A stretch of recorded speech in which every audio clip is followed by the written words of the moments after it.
Number 32واں وصف ہمیں یہ معلوم ہوتا ہے کہ غلاموں کے ساتھ حسن سلوک کیا جائے۔ آپ صلی اللہ علیہ وسلم کا حسن سلوک مردوں کے ساتھ، بچوں کے ساتھ، غلاموں کے ساتھ یکساں ہوتا تھا۔ آپ کسی کو اپنا نوکر نہیں سمجھتے تھے کہ اس سے سخت لہجے میں بات کریں، سخت اس سے کام لیں اور اس پر ہاتھ اٹھائیں۔ آپ نے زندگی میں کسی پر ہاتھ نہ اٹھایا۔ حضرت انس بن مالک بھی فرماتے ہیں میں نے 10 سال خدمت کی، کبھی آپ نے نہ فرمایا یہ کام تو نے کیوں کیا، اور اگر میں نے نہیں کیا تو یہ نہ فرمایا کہ کیوں نہیں کیا۔ آپ کا غلاموں کے ساتھ کیسا حسن سلوک تھا، اس کا اندازہ اس واقعے سے ہوتا ہے۔ امام ابن منظور رحمۃ اللہ علیہ نے مختصر تاریخی مدینتی دمشق میں حضرت زید بن حارثہ رضی اللہ تعالیٰ عنہ کے حالات میں ایک واقعہ نقل فرمایا۔ حضرت زید بن حارثہ اپنے قبیلے میں رہتے تھے۔ ان کے قبیلے پر دشمنوں نے حملہ کیا اور وہاں جتنے نوجوان تھے، بچے تھے، ان سب کو گرفتار کر کے غلام بنا دیا۔ تو حضرت زید بن حارثہ کو غلام بنا کر لایا گیا اور ایک بازار میں ان کو فروخت کر دیا گیا۔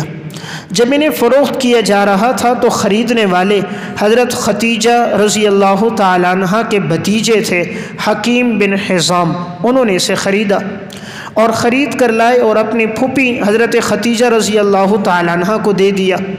جب آپ صلی اللہ علیہ وسلم کا حضرت ختیجہ سے نکاح ہوا تو انہوں نے یہ غلام آپ صلی اللہ علیہ وسلم کو ہدیے میں دے دیا کہ یا رسول اللہ یہ میری طرف سے ہدیہ ہے، یہ آپ کی خدمت کرے گا۔ اب یہ زید بن حارثہ آپ صلی اللہ علیہ وسلم کے ساتھ ہوتے تھے، آپ کے ساتھ یہ زندگی گزار رہے تھے۔ ان کے والدین ان کو تلاش کر رہے تھے کہ کہاں ملیں گے، کہاں ملیں گے۔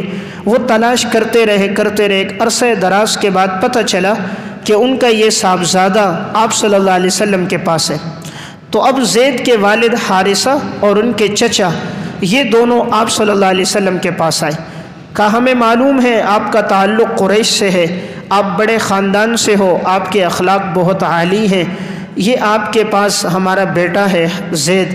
آپ صلی اللہ علیہ وسلم سے کہا اس کو ہمارے حوالے کر دیں۔ جب وہ لوگ آئے تھے تو انہوں نے ہم سے چھینا تھا اور غلام بنا کر بیچا تھا، آج عرصے کے بعد ہماری اس سے ملاقات ہوئی ہے، تو اگر آپ ہم سے رقم لینا چاہیں ہم رقم دے دیں گے، احسان کرنا چاہیں تو ویسے آپ اس کو چھوڑ دو۔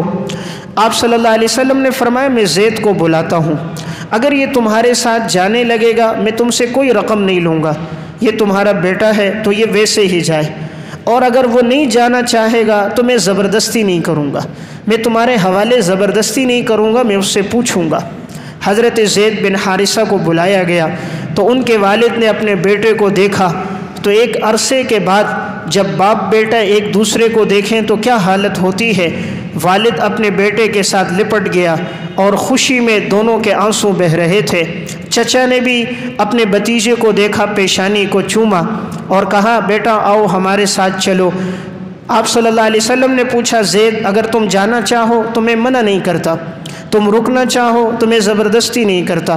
حضرت زید نے اپنے والد کو دیکھا اور کہا ابا جان مجھے جو شفقت، جو محبت، مجھے جو تعلق اور یہاں سے ملا ہے وہ مجھے آپ سے بھی نہیں مل سکتی، اس لیے میں حضور کا در نہیں چھوڑ سکتا۔